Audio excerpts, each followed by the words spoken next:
मैं फिर से एक नए ब्लॉग के साथ आ गई हूँ।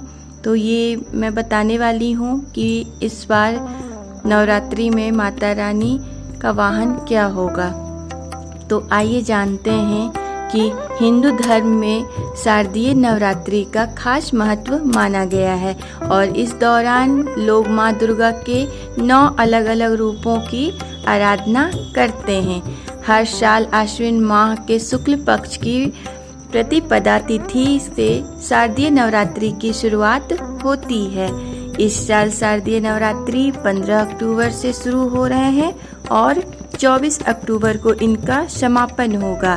शारदीय नवरात्रि माँ दुर्गा का जितना महत्व होता है उतना ही उनके वाहन का भी होता है, क्योंकि माँ दुर्गा का वाहन यह बताता है कि आने वाला समय कैसा होगा। इस साल माँ दुर्गा हाथी पर सवार होकर आएंगी। जी हाँ दोस्तों, इस साल माँ दुर्गा हाथी पर सवार होकर के आएंगी। धर्म पुराणों के अनुसार जब नवरात्रि में माँ दुर्गा अलग अलग वाहन से धरती पर आती हैं, ये वाहन शुभ व अशुभ समय का संकेत देते हैं। ज्योतिषी शास्त्र के अनुसार माँ दुर्गा का वाहन बताता है कि यह साल कैसा होगा।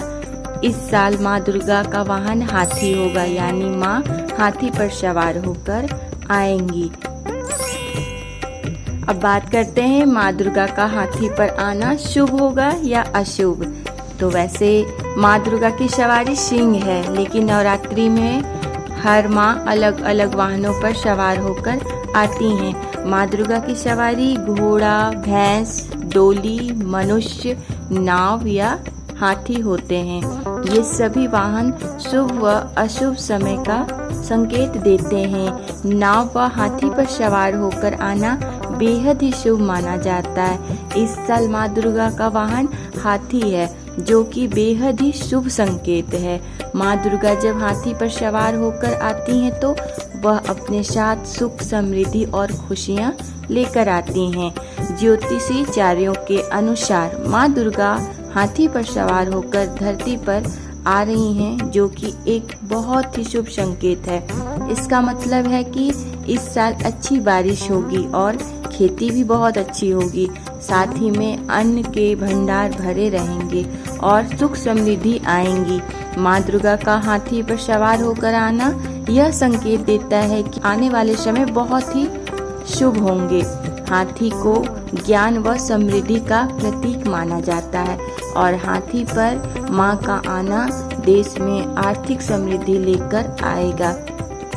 इस दौरान यदि विधि विधान से माँ दुर्गा का पूजन किया जाए तो वह अपने भक्तों की सभी मनोकामना को पूरी करती हैं।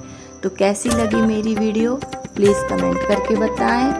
और ये छोटी सी जानकारी थी जो मैंने आप लोगों तक पहुंचा दिया है। और अगर मेरी वीडियो आप लोगों को अच्छी लगी हो तो प्लीज़ सब्सक्राइब कर दें और बेल आइकन ऑन रखें, ताकि मेरी कोई भी छोटी बड़ी वीडियो आप लोगों तक नोटिफिकेशन के जरिए पहुंच जाए। धन्यवाद।